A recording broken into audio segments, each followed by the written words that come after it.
سورۃ نساء آیت نمبر 149.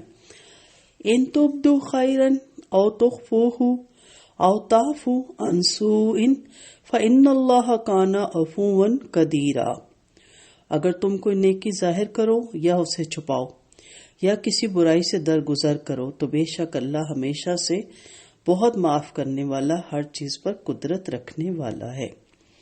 اس آیت میں معاف کر دینے کی ترغیب ہے، یعنی اگرچہ ظالم کا شکوہ یا اس کے حق میں بد دعا جائز ہے، تاہم عفو درگزر سے کام لینا بہتر ہے، کیونکہ اللہ تعالیٰ خود پوری قدرت رکھنے کے باوجود بہت معاف کرنے والا ہے.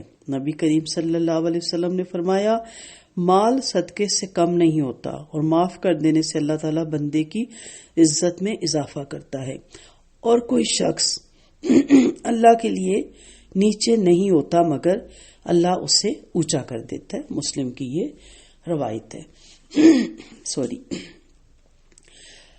عفو درگزر کی ترغیب دی جا رہی ہے. ان تمام حالات میں اس کے برعکس پچھلی آیت کی تفسیر دوبارہ سن لیجئے گا. مسلمانوں سے اللہ تعالیٰ ڈیمانڈ کرتے ہیں کہ اے مسلمانوں، اگر تم کسی زیادتی کا جواب بھلائی سے دو یا ظالم کو بد دعا کے بجائے دعا دیا کرو، اعلانیہ یا خفیہ اس کی بھلائی کی کوئی تدبیر سوچو یا اس کا قصور معاف بھی کر دو تو یہ تمہارے حق میں بہت بہتر ہے، کیونکہ تمہارا پروردگار ہر طرح کی قدرت رکھنے کے باوجود ظالموں کو حتیٰ کہ مشرکوں اور کافروں کو بھی رزق دیتا ہے اور انہیں مہلت بھی دیتا ہے. اور ضمناً ان آیات سے یہ بھی معلوم ہوتا ہے کہ جس طرح کسی کی برائی بیان کرنا یعنی غیبت کرنا کبیرہ ہے، اسی طرح کسی کے عیب پہ پردہ ڈالنا یا پردہ پوشی بہت بڑی نیکی ہے. معاف کرنے کے بارے میں آپ صلی اللہ علیہ وسلم نے فرمایا، معاف کر دینے سے اللہ تعالیٰ بندے کی عزت ہی بڑھاتا ہے.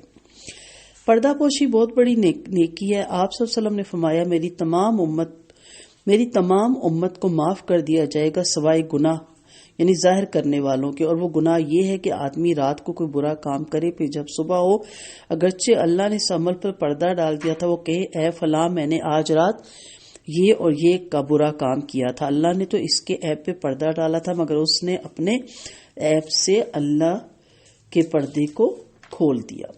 ابن عمر رضی اللہ عنہ کہتے ہیں کہ آپ صلی اللہ علیہ وسلم نے فرمایا، جس نے کسی مسلمان کی پردہ پوشی کی، قیامت کے دن اللہ اس کی پردہ پوشی کرے گا.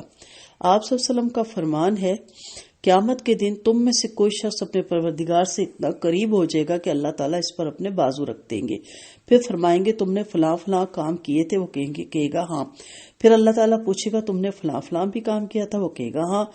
گویا ہر جرم کا اقرار کرے گا تو اللہ تعالیٰ فرمائے گا میں نے دنیا میں ان پر پردہ ڈال دیا، آج میں تجھے معاف کرتا ہوں. اللہ ہمیں ان لوگوں میں شامل کرے، آمین. سب سے آخر میں جنت میں داخل ہونے والا شخص اور اللہ تعالیٰ کی پردہ پوشی کے بارے میں سیدنا ابو ذر رضی اللہ عنہ سے روایت ہے کہ آپ صلی اللہ علیہ وسلم نے فرمایا کہ میں اس شخص کو جانتا ہوں جو سب سے آخر جنت میں داخل ہوگا، سب سے پہلے دوزخ سے نکلے گا. وہ شخص قیامت کے دن حاضر کیا جائے گا اور حکم ہوگا کہ اس کے ہلکے گناہ پیش کرو، بھاری نہ کرو. چنانچہ اس کے ہلکے گناہ پیش کر کے اسے کہا جائے گا تو نے فلاں فلاں فلاں دن یہ کام کیے تھے، وہ کہے گا ہاں، اور انکار نہیں کر سکے گا اور اپنے بڑے گناہوں سے ڈر رہا ہوگا کہ کہیں وہ نہ پیش کر دیے جائیں. اس کے لیے حکم ہوگا تیری ہر برائی کے عوض تجھے ایک نیکی دی جاتی ہے. سن کر وہ کہے گا اے میرے پروردگار، میں نے تو کچھ اور بھی کام کیے تھے جنہیں میں یہاں نہیں دیکھ رہا. راوی کہتے ہیں کہ میں نے دیکھا. اس پر نبی کریم صلی اللہ علیہ وسلم اتنا ہنسے کہ آپ صلی اللہ علیہ وسلم کی داڑھیں نظر آنے لگی. ان حدیث سے یہ بات معلوم ہوتی ہے کہ کسی شخص کو ایسا ہرگز نہیں کرنا چاہیے کہ وہ سابقہ زندگی کے عیوب جن پر اللہ تعالیٰ نے پردہ ڈال رکھا تھا لوگوں کے سامنے ظاہر کرے، اور نہ ہی توبہ اس بات کی تقاضا کرتی ہے کہ کسی کے سامنے اپنا کچا چٹا کھولا جائے. جیسے عیسائیوں میں یہ دستور ہے کہ توبہ کے وقت پادری کے سامنے گزشتہ عیوب کا اظہار و اقرار کرایا جاتا ہے. مسلمان بس اپنے رب سے توبہ کرے گا، اور اللہ سب جانتا ہے کہ کہاں کیا کچھ کر کے ہم آئے ہیں، اور اللہ کا وعدہ ہے کہ میں اپنے بندے کی توبہ قبول فرماتا ہوں.